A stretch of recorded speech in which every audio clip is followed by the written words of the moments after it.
So it's a very supportive culture where nurses and techs and leadership help each other really, really well. And the team leaders are always circulating around the hallways, seeing if they can help with a prep or seeing if they can go interview my next patient or whatever. So everything flows really, really well there. And I got to say that is something that I have not seen much of in the last 20 or 25 years of my career. And you're right, it is leadership. It's leadership and it's culture. Clock in, scrub up, and join us behind the red line. You're listening to First Case, a perioperative podcast bringing you exciting interviews, engaging discussions, and innovative solutions that are changing the way patients receive surgical care. Each episode, we talk to frontline staff, perioperative leadership, and nursing entrepreneurs from across the country as they share their stories, experience, and expertise on the industry we love. From the back table to the boardroom, from wheels in to wheels out, we tackle the real-life issues affecting the OR. Whether you're tuning in for surgical service education or inspiration, we're glad you're here. And now, it's time to roll back and start the first case.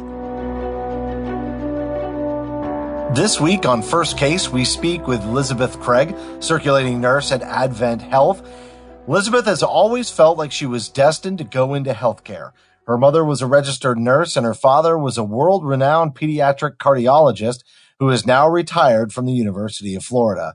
After a short-lived attempt at pre-med, Lizabeth entered nursing school at UF and graduated with her BSN in 1978. She started her career as a floor nurse on a pre- and post-op surgical floor, but in 1980 had the opportunity to go into the OR, and she has never done any other kind of nursing ever since then. In 1991, she received a BS in education and loves teaching new OR nurses. One thing she always tells people who are considering nursing school is if your reason for going to nursing school is anything other than because you truly want to be a nurse, do something else. For Lizabeth, nursing is a calling and a passion, and I know it's going to come out in this episode, Melanie, and she's been very active on your Circulating Life group. But today we're going to talk about case cards and production and maybe a more, I don't want to say controversial, but a topic that definitely is a culture killer, which is pilfering.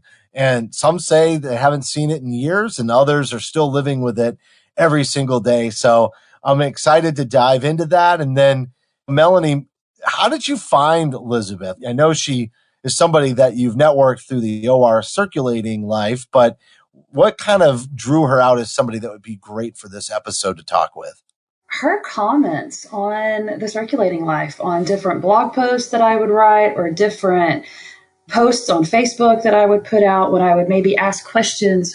What advice would you give to a new OR nurse? Or what solutions do you have for this problem? Or what suggestions do you have for something else? She always just had great comments, and it was always her passion for nursing and her desire to see patients be cared for genuinely, to see that people really put patient safety and cared for their patients as their top priority. It just always would come out in her comments. And so it stuck out. Every time I saw that she would comment, I would read what she said because I'm like, yeah, she's got it. She is spot on. And you could just see her passion for the OR and all of her experience coming out. And so when we were looking for somebody to talk about one of these problems that's been around in the OR for as long as the ORs have been around and we've had case cards, I thought we should talk to her and see what her experience has been like. And she's really got a lot of experience and a lot of good things to say. And I'm really looking forward to talking to her today.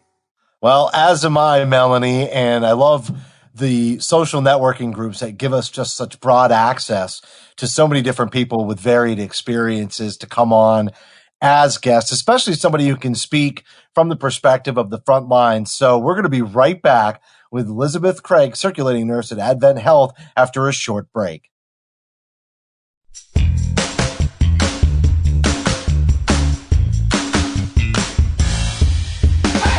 You're listening to the First Case podcast.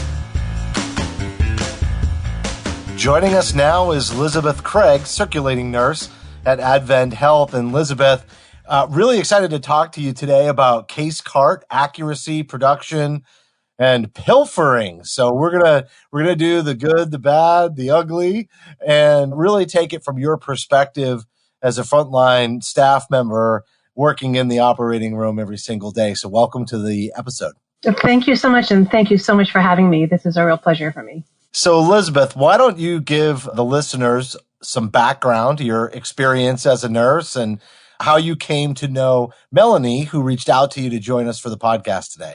Okay. Like I said in my bio, I felt like I was always kind of destined to go into healthcare.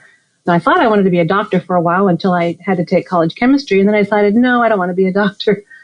So I went to nursing school at the University of Florida and got my Bachelor of Science degree in 1978. And right after graduation, started working at North Florida Regional Hospital in Gainesville. I was a floor nurse for 2 years. Then I got the opportunity to go into the operating room, the hospital where I was working. By this time, I was in New Jersey, and the hospital where I was working needed OR nurses. So they just kind of put out a call. Anybody who wanted to learn OR nursing could come down and they would train you. So that seemed really interesting to me. So I went into the operating room in 1980 and basically never came out. I found my niche. I really love it, and it's a passion of mine. I can't imagine doing any other kind of nursing. I love the variety. No 2 days are alike. No two patients are alike. No two cases are alike. And it's a great place for me to be. So now I'm working at Advent Health in Ocala, Florida, which is one of the best hospitals I've ever worked in my career. I'm a big cheerleader for it. I love it mainly because they say they're patient-centered, and they actually are very patient-centered.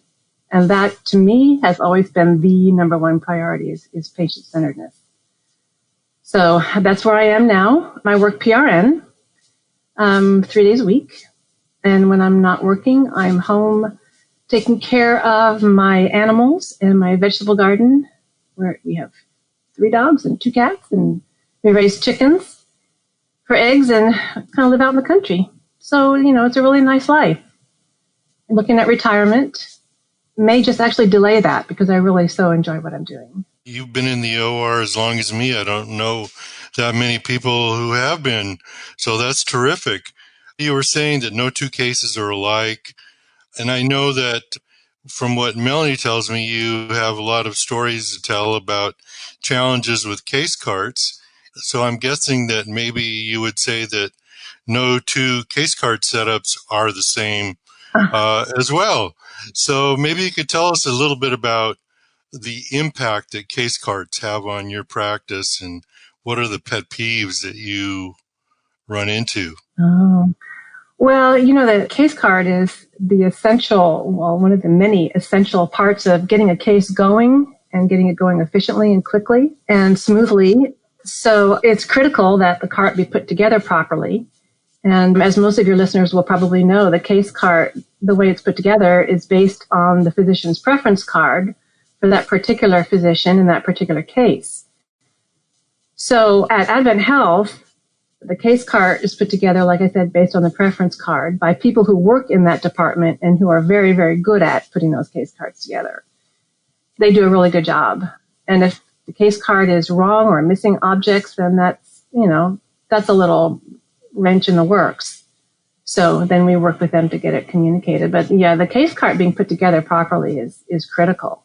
What happens to your day? I mean, you're getting ready for a case, you're getting set up, and you go open your case cart and it's not correct. What you needed wasn't there. What does that do to your groove for getting ready for your case? How does that affect you? Depending on what the item is, it's not usually too big of a problem. We have folks that work in the case cart. We call them the case cart people. And I just pick up the phone and I call them and they answer the phone and I say, hey, I'm missing this instrument. They say, okay, and they get it and they bring it down to my room for me. So most of the time the case carts are pretty complete and they're pretty well put together. And on the occasion when they're missing something, like I said, all I have to do is pick up the phone and call them and they'll bring it to me. I know not all hospitals have that. I'm used to actually having to go get the item myself, and during the case, having to run and get items that we need or missing. But we're fortunate at Advent Health to have people that do that for us. One of the things you were saying is it's essential that the case carts are accurate, which is, of course, is related to the preference list. Do you have a good process at your facility for updating those preference lists? And if so, how is that done where you're at? At my hospital, and I think at most hospitals and hospitals I've worked at in the past, there are staff members who are assigned to be specialty team leaders. For 7 years, I was a general and vascular surgery team leader. And the team leaders are responsible for their specialties, and their responsibility is to keep those preference cards updated and accurate. So if there's a change to be made, if we come across something that needs to change on that preference card, we write it on the preference card and turn it into that specialty team leader who goes into the computer and makes the necessary changes so that the next time the case card is pulled, it will be more accurate. So those are the folks responsible for keeping the preference cards updated. Do you find that your team leaders have the time to input that information into the computer in a timely basis, or do they stack them up for a few weeks before they get around to it? No, I feel like they have the time, and they're pretty good about it. I don't have any complaints about that on that score. We're blessed at Advent Health to have plenty of staff in our operating room. So the team leaders have plenty of time to do the administrative type of work that they need to be doing. For us, it's not really that big of a problem. That's awesome that y'all have the staff to make it possible for your team leaders to keep those prep cards up to date. A lot of places don't always have that. I've worked in a couple of different hospitals where staffing was always just not where it should be. And currently I am a team leader, and one of my jobs is keeping up to date with those PIC tickets and making sure the changes get made. But one of the problems I run into is that our people work with the same doctors every single day. And so they're used to what their doctors need. And if they don't even look at their PIC tickets half the time. So I don't find out that the PIC ticket's not up to date until a new person works in the room and they don't have what they need because they didn't know that the PIC ticket wasn't up to date. Have you ever run into anything like that where you just have everybody so used to it that we don't realize there's a problem until it's too late? Oh, yeah. Well, the hospital where I worked in Southwest Missouri was a big level 1 trauma center, and we had 26 operating rooms. And so we were all divided into specialty clusters. And so like my cluster included general, vascular, GYN, and trauma. And so everybody's in their own little clusters. And every day I knew who I was going to be working with, what techs, what surgeons. And so, yeah, you're right. You work with one doctor often enough, you know them frontwards and backwards, and they know you, which is great. That facilitates a lot of smooth operation. But again, the preference cards may not get changed because you're right. The people they don't need to look at the preference cards, so they don't. Right. So it can, and then you have a new person, like you said, come in, and they are reliant on that preference card that hasn't been looked at for 6 months. And it's a little bit difficult for them. So it is incumbent upon the specialty team leader or coordinator, in my opinion, to communicate with new people and ask them, have you run into any preference card issues? If you do, please write them down and let me know so that I can fix it. Because sometimes, like you said, you're not going to even know there's a problem until someone new comes along and has an issue with it. So now I know how that feels. Yeah, I find a lot of the prep card errors that way, unfortunately. Like, I didn't know it wasn't right. Well, you've got a good situation where you're at in terms of having somebody that can go and bring you the item that's missing from your cart. But I've seen in many facilities, hospitals, where you have a new nurse working in the department and there's an item missing and they run out to find it, but there's no location codes on the preference card to tell them where that instrument is at. Or the nomenclature on that card might be different. They might call it a Raytag versus a 4x4 sponge or vice versa. Do you run into those issues? Is that a challenge for you as well, or for new people to come in? Most places where I have worked do have dedicated people working in the supply areas. And so, like when I first started at Advent, I had to get used to the idea of calling for an object. I was so used to going and just getting it myself everywhere I've ever worked before that I would run down there to the supply room, and the girls that work in there are always there. I could say, where's your suction tubing? Or I need a pack of Kellys or whatever. And they would just go and grab it for me because they know where everything is. There's almost always somebody going to be working in there that knows where it is that you can ask. And they're very happy to help you. Well, you're very lucky. There's a lot of smaller hospitals that don't have that situation, and people are struggling to find stuff. I've worked at hospitals like that too, very small hospitals or surgery centers where, you're kind of on your own and you just have to spend some time when you're orienting and just look around and kind of get an idea of where things are located. It all comes with time. I think we should talk about pilfering. Pilfering. And, pilfering is something that obviously really just throws everything out of whack. Once that process is condoned or it starts happening, you're not just frustrating the people in the operating room. It could ultimately be the surgeon or it could be other nurses, but you're also frustrating the support staff. The department that you're usually calling for help is sterile processing. Yeah. And once you start doing that pilfering, usually they're the ones that get blamed. You didn't do this right, or you didn't, et cetera, et cetera. And Paul, I don't know, maybe you can even set the table better for this, but have you seen in your consulting practice where you've gone into different hospitals and just seen the pilfering destroy a culture? Oh, it can really create havoc in the operating room. It can be really a challenge, especially like, for example, one of the hospitals I worked at was mostly orthopedic, did about 50% orthopedic cases, and people might take a drill off of somebody else's cart if it got contaminated and not tell anybody. All of a sudden, there's 3 rooms looking for a drill set and there's none available. You got physicians yelling. It can really create a lot of havoc. Yeah, it's a challenge. Now, one of the issues with this, and maybe you can address this, Lizabeth, is whether you have open case cards or closed case cards. Are your case cards secure in any way so that people can't grab stuff off of them? Our case cards that we use are large stainless steel cabinets that have a door that latches, but they're not locked. The case cards are never locked. They are closed, but they're not locked, and so they could be pilfered from. But I got to tell you, pilfering was something that happened that I remember early on in my career. But as time has gone by, pilfering has become like a cardinal sin. You just don't do it. You just don't do it. And if you have to take something off somebody's case cart, you better have a conversation with the circulating nurse in that room first before you take it.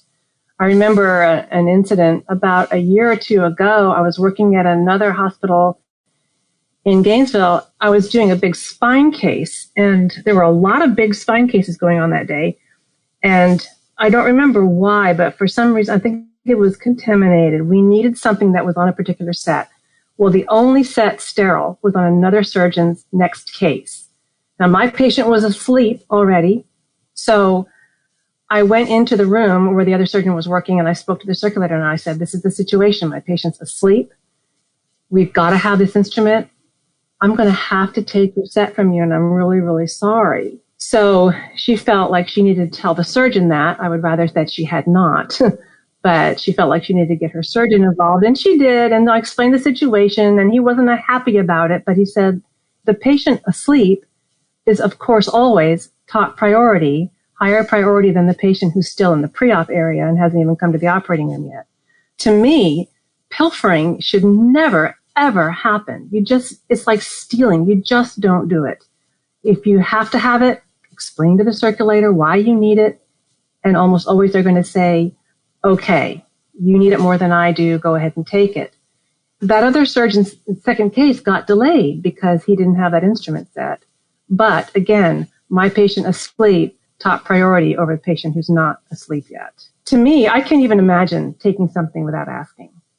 I have not had that happen to me in many, many years, and I wouldn't dream of doing it to somebody else. I think communication is so key with the pilfering versus not, because as soon as you go talk to the circulator in the room and you tell them why, suddenly they don't feel like their stuff's been stolen. Everybody knows what's going on, but we're taking care of our patients, and we've made sure that the patient that is asleep on the table has what they need, and that everybody knows what's happening so that our instruments are going to where they need to go. But it really does just cut the legs off somebody when it gets taken and nobody knows. And then suddenly an entire room, a whole surgeon, a whole surgical day is all messed up because somebody didn't communicate. And a problem could be solved, like you said, with simple communication. That's right. And usually by then, the tech, if they're a good tech, they've gone through that case cart and made sure that everything's there that they need. And then they go and do the case that they're working on. And then they come out to do the next case. They find something's been taken. It not only delays their case, but it damages morale among staff. If you feel like you cannot trust your coworkers, that's a problem. Pilfering is one of those things that you just, I can't even imagine people do that. I can't even imagine people still do that. It's just one of the worst things you can do to somebody. So I have another question along these lines, and that has to do with the staging of the case carts. Are your carts set up right outside of your room at the beginning of the day? Are they brought up just before the prior case is finishing? How long are they in the clean area or adjacent to your room prior to them going in? That varies from hospital to hospital depending on how much space you have and how big your department is. In Missouri, like I said, which was a very big operating room, we had a dumbwaiter system between the operating room and the central supply area downstairs. They would load the case carts, fill them, and then send them up on the dumbwaiter. Then they would be put into the hallway or into the supply room, wherever there was space, and then we would just go get it before the case. Where I am now, the case carts are filled the day before, and they're just put into the hallway. It's not a very big department, so between cases, I can just go find my case cart and just pull it to the room when we're ready to open it. So every place is a little bit different as to their logistics of how they manage the staging. How do you know that case cart is for your case in your room? Is there any visual cue or identification on the cart so you know it's yours? Yeah, the way we do it at Advent Health is every case is assigned a number. When the case cart is pulled, the people who pull the case cart give that case cart a number. And that number is put onto the electronic schedule board that's posted at the front desk. So I look at my case, and my case says it's 65. So I just go down the hall, and when I find case cart number 65, that's my case. And the preference card with the pick list attached is in a slot on the side of the case cart. So I find the case cart number, I look at the pick list, yes, that's my case, and I take it to my room. So that's how we do it at Advent Health here. Like I said, every hospital has their own methods for identifying their own case carts. I've seen some places where they color code the carts. So instead of having to look around a whole big group of carts to find your case number, at least you can say all the cases in room 1 have the green card on them, and all the cases in room 2 have the yellow card on them. So that way you can save some time and know that you just have to look at the green carts to know which one is yours. That would be a good way to do it for a bigger department. Ours is small enough that it's not that much of a problem to find the case cart. You know, there are times when the instrument processing isn't quite caught up with the building of the case carts. So the instrument trays have to be put on later in the process. So let's say they take the case carts up to the OR and they're still missing a tray or two that the plan is to bring up later and put on the cart. Is there any way of identifying which carts have instruments missing so that you know that before you take it into the room? The case cart has the preference card, also the pick list attached to it. And if there's an item, if there's an instrument or a supply missing, that item on the pick list is highlighted in bright yellow. So we can look at it right away and see what did not get pulled for whatever reason. And then we can go ahead and have it brought to the room. Sometimes the day before, when they're putting instruments on a case cart, those trays might have been used that day and they're just not available. But then they're available by the next morning. But if it's highlighted, then it's really quick to see what might be missing. So it's not hard to identify those items that are missing. Y'all have a really good system. I like hearing all of the positive things about where you work and how things flow. Do you make it part of your practice in the mornings when you get to work to also check your case carts and make sure that you have everything you need? Or is the system just such a well-oiled machine you can just check and you've got if it's highlighted, you know it's coming? Or do you have to take it upon yourself to really make sure that what might be missing shows up? I leave checking the case cards to the techs because they're the ones that know the best what they need and what they don't need and, what to open and what not to open. I have always been used to helping with that, helping the tech with that. The culture at Advent is such that I'm spending more of my time with the patient between cases. The tech is the one checking the case card and pulling out what they want to open because they know best. So I usually defer that to them. And if they need me to get something for them that's missing, I'm happy to call for it. Or they can call for it too. It doesn't really matter. Lizabeth, it sounds to me like you have some really clear roles and responsibilities where you're working today. Do you feel like that's representative of strong leadership? Because anytime it's so clear who does what and it's so well ironed out like that, usually I point to leadership and say, that leadership doesn't necessarily have to be by title, right? That leadership can be anywhere in the department. It can be experienced staff, et cetera. But do you feel like you have strong leaders and good, effective channels of communication in your culture? We really do. The culture at Advent Health is pretty unique, I have to say. We have strong leaders who are very interactive with us. They care about us. They want the cases to go well. They're not above dropping what they're doing and scrubbing in if they have to. So we do have well-defined roles there, but the lines are blurry. I mean, we help each other all the time. If the tech wants me to help open, I'll often say, if you want to go out and scrub, I'll finish opening for you, and they're happy for that. It's a very supportive culture where nurses and techs and leadership help each other really, really well. And the team leaders are always circulating around the hallways, seeing if they can help with a prep or seeing if they can go interview my next patient or whatever. So everything flows really, really well there. And I got to say that is something that I have not seen much of in the last 20 or 25 years of my career. You're right. It is leadership. It's leadership and it's culture of the Advent Health system to run things that way. Well, there's going to be a lot of jealous listeners, I think, out there when they hear this episode.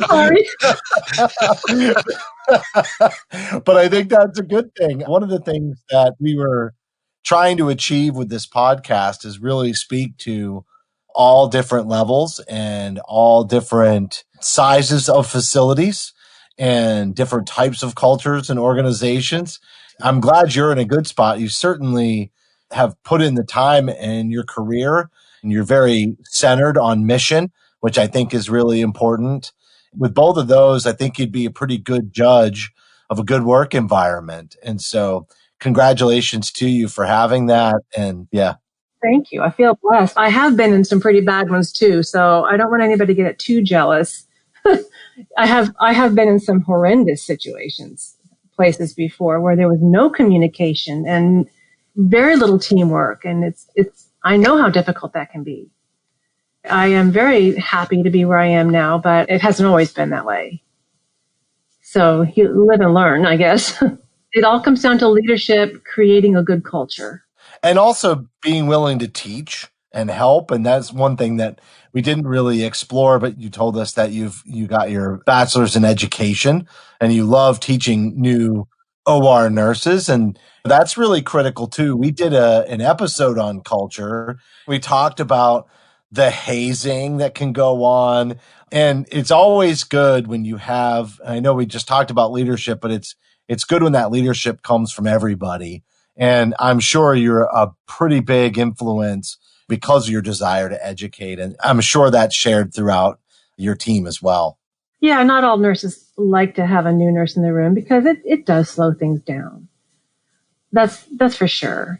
But everybody had to learn, and everybody remembers what it was like to learn, and everybody remembers what it was like to be new. So even nurses who don't really care to have a new nurse in their room, they do it cheerfully anyway, and they treat the new nurse well. And if you really, really don't want to have a new person to teach, they're not going to give you a new person to teach. That's okay. We don't want new nurses being trained by people who are cross and grumpy all the time. So, exactly. Amen. I've seen that. I have seen techs be mean to new techs, and I've seen nurses be mean to new nurses. I've seen meanness to new people. And surgeons, they always get a little uncomfortable when there's someone they don't know in the room, but that's not their problem. They just need to do their surgery. So, we'll take care of the new nurses. We'll train them up the way they should go, and it's going to be fine. It's going to be fine. Learning OR nursing is very, very difficult. It's nothing like it was when I started. It is so much more complicated. So it takes at least a year and a half or so to where you feel entirely confident and competent. So it's important to have strong people teaching new nurses in the OR. New nurses are always afraid they're going to kill somebody. Well, they're not. It's okay. They'll be all right. If they pay attention, they'll be fine. Yeah, and I think you really need to feed their passion. And I really appreciate you sharing yours on the episode today, Lizabeth. You did a great job, and I'm really glad you're at where you're at in your career right now. My retirement age is less than a year from now, but I'm really enjoying myself so much at this place that I may just delay that for a while and stick around because I really actually enjoy going to work. I really do. I'm very fortunate, yes. After all this time, I've finally found a place that I can really feel at home at, and I'm very, very, very happy about that.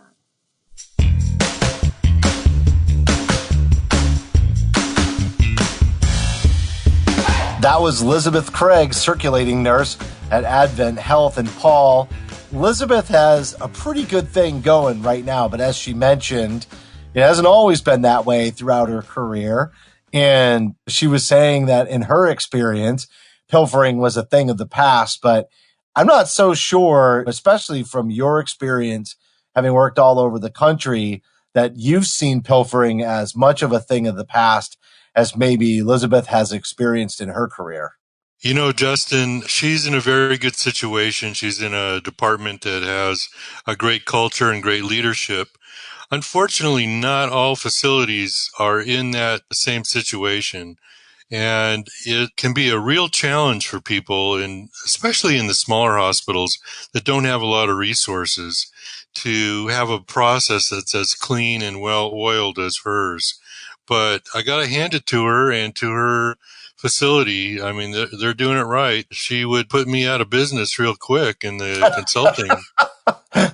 Yeah, I can see how, if everything's well-oiled, there's no more need for consultants. But it also is that scenario, Paul, where just what works at one facility doesn't mean it's going to work at another. Do you agree with that? Or do you think it always works if everybody commits to it working? No, I agree, because many times it'll work at a hospital, but they have all kinds of workarounds to make it work that create more work than is necessary. So I think it's really important to look at, especially with case carts, because they can be built and managed by SPD, or it could be the OR staff picking the cases, all different kinds of processes depending on the resources available, the size of the facility. It's not just one size fits all. You have to make it work for what you've got in that facility. All right, well, that's going to do it for this week's show. As a reminder, you can help support First Case by subscribing on iTunes, Stitcher, Google Play, and Spotify. We'd certainly appreciate a rating and a review because your feedback is important to the show. And on behalf of Paul and Melanie and myself, thank you for listening to this episode of First Case.